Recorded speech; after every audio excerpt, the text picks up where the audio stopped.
I just had a good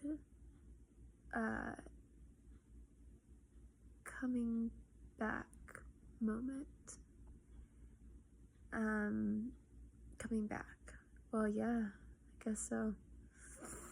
I have been, and it only takes like a day, and I already know I am wandering a little bit.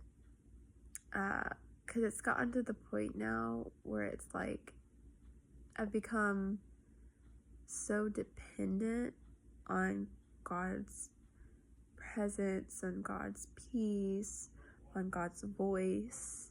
You know, sometimes people hesitate to surrender because they don't know exactly what that's going to look like. But also because, like, when you're all in, like, it takes trust, like, a lot of trust. Because you know that if you're going to give it all away, you know, is he going to handle you well? Does he really love you? Is he really going to come through all the things? So I have surrendered. I've surrendered everything to him. And, you know, any day he can pick it back up. But I really have been walking it out. And, you know, I haven't always done that. But now I'm at the place where I really have come to a place where it's like so much of me is in his hands that if I start to pick any of it back up, when I stress out or start to worry about my future, like, the moment I do that, you know, like, if he, like, if he, like, holds back his voice from me being able to hear him, even just for a little bit, man, I can't breathe. Like, I'm that dependent on him now. I'm so dependent. And truthfully, we all are. But when you see it and you know it and you've got to be with him in a deeper way, you know, through surrender, man, I don't want one day away from him.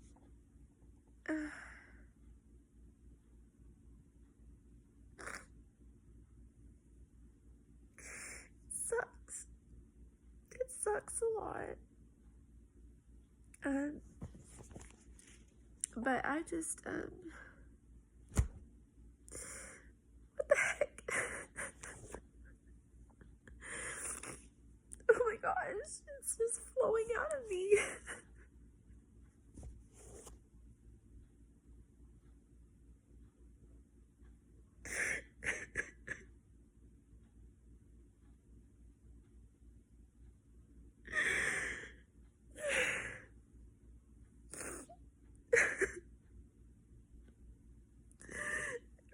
Can't go one day.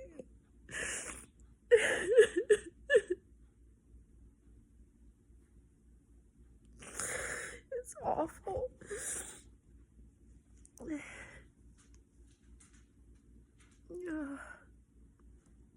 But I opened up to this. And that's another thing. It's like, when that happens also, it's like I start hearing so many voices. Because there's so many other voices. And the moment you step out, you know, when you're not trusting him, you're literally stepping out from being under his wings. And the moment you do that, you're not safe anymore. And I just started hearing so many voices. Ooh. And then I don't know what his voice is like when he's speaking or not. And that's just, oh, that's bad. But here, this is Psalm 61:3. It says, "For you have been a shelter for me, a strong tower from the enemy. I will abide in your tabernacle forever. I will trust in the shelter of your wings." You have to abide, you have to trust, and in that you're safe. And that's the only place where you're gonna be safe. So don't let the enemy tell you otherwise, because he will mock you. He will lie to you. And the thing is, he has plans for your life too. And I saw a flash of his plans for my life when I was, and I've shared this about my testimony, that when I was in Florida, desperate for God, and I went on this little short fast, and I felt like something was going to happen. And then, you know, God really showed up in a crazy way. So many things were like being revealed to me all at once, and one of them was the plans that the enemy had for my life, and that was to literally like die in my 50s all alone with nobody and nothing, literally just hurting myself, my heart, just accepting brokenness, accepting heartache, and believing that nothing could be better, that I couldn't get better, and that there was really no hope. Because, you know, people who accept that kind of mindset allow themselves to live a lifestyle that's just horrible and broken and lonely. And thank God for Jesus.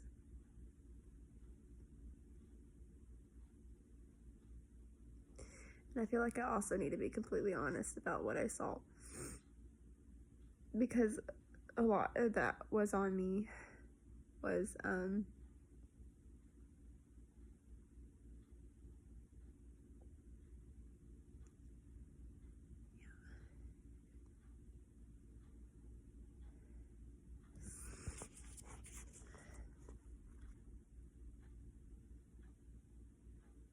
my soul wait silently for God alone, for my expectation is from him. He only is my rock and my salvation. He is my defense.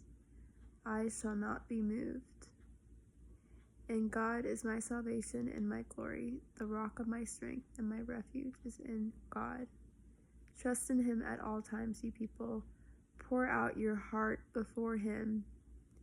God is a refuge for us. Pouring out my heart. Surely men of low degree are a vapor, and men of high degree are a lie. If they are weighed on the scales, they are altogether lighter than vapor. Do not trust in oppression, nor vainly hope in robbery. If riches increase, do not set your heart on them. God has spoken once, twice I have heard this, that power belongs to God.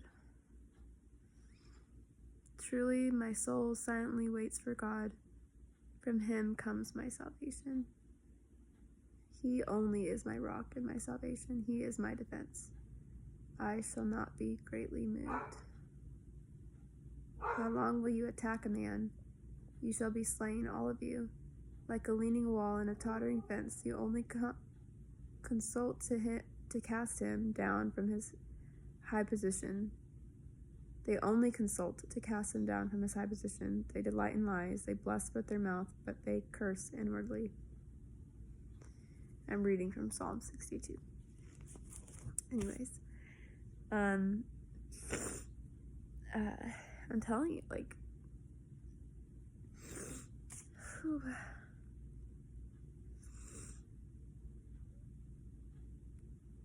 Oh, and I'm just gonna keep reading.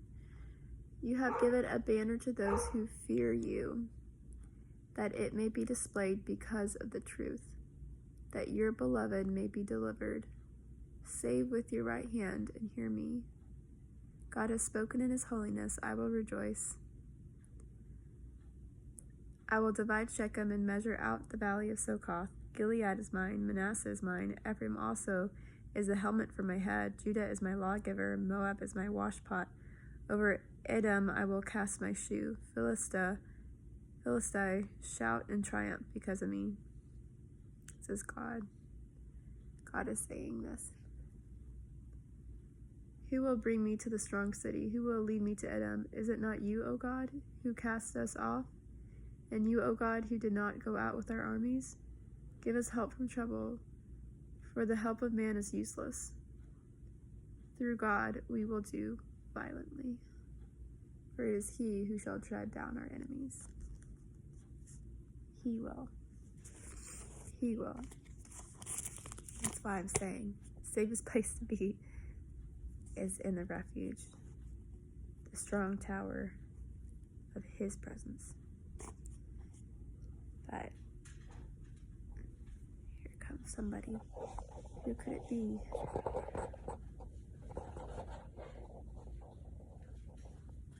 Joseph?